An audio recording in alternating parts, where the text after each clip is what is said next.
ओम शांति। आज की प्रेरणादायक कहानी का शीर्षक है सृष्टि के अंत का लक्षण।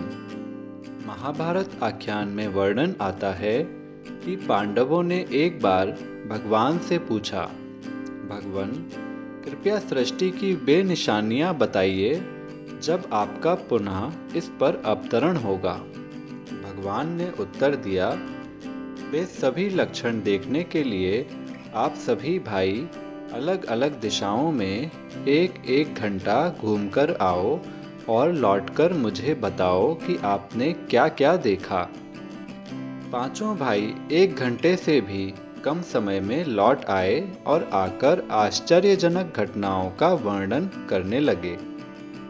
सर्वप्रथम युधिष्ठिर बोला, मैंने एक हाथी देखा जिसकी 2 सूंडें थी।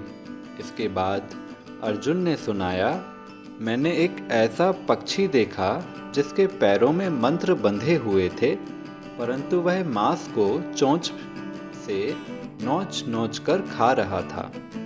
इसके बाद भीम की बारी थी। उसने कहा, मैंने एक ऐसी गाय देखी जो अपने बछड़ी का दूध पी रही थी। नकुल भी बोल उठा, मैंने 3 कुएं देखे। पहला कुआं भरा हुआ था, लेकिन उसके पास एक कुआं खाली था।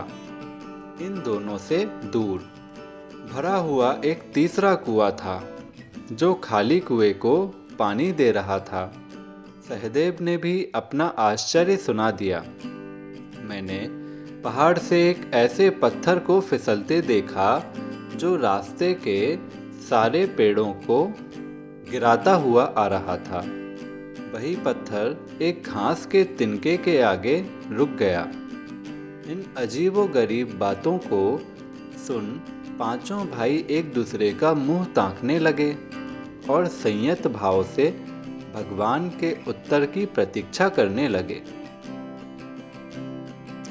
भगवान ने इन सभी का आध्यात्मिक रहस्य स्पष्ट करते हुए कहा, 2 सूंड वाला हाथी राज्य सत्ता का प्रतीक है। धर्म गलानी के समय का राजा, राजनीतिज्ञ, अमीर व गरीब दोनों से खाएगा। दोनों से लगान के रूप में पैसे वसूल करेगा। उसके मन में दया व सेवा की भावना नहीं रहेगी। मंत्रयुक्त पक्षी मांस नोचकर खाए, इसका अर्थ है कि कलयुग के अंत में तथाकथित ब्राह्मण, पंडित, पुजारी आदि मंत्रों के ज्ञाता होते हुए भी भ्रष्ट आचरण वाले होंगे। वे तमोगुणी खानपान, चरणों की पूजा और धन की हवस, इन विकृतियों से ग्रसित होंगे। गाय द्वारा बछड़ी का दूध पिया जाना इस बात का प्रतीक है कि कलयुग में माता पिता भी बेटी का कमाया खाएंगे। 3 अलग अलग कुओं का रहस्य है, धर्म गलानी के समय मनुष्य अपने माता पिता तथा अति नज़दीक संबंधियों से दूर हो जाएंगे और दूर दराज के लोगों से मदद व लेन देन करेंगे।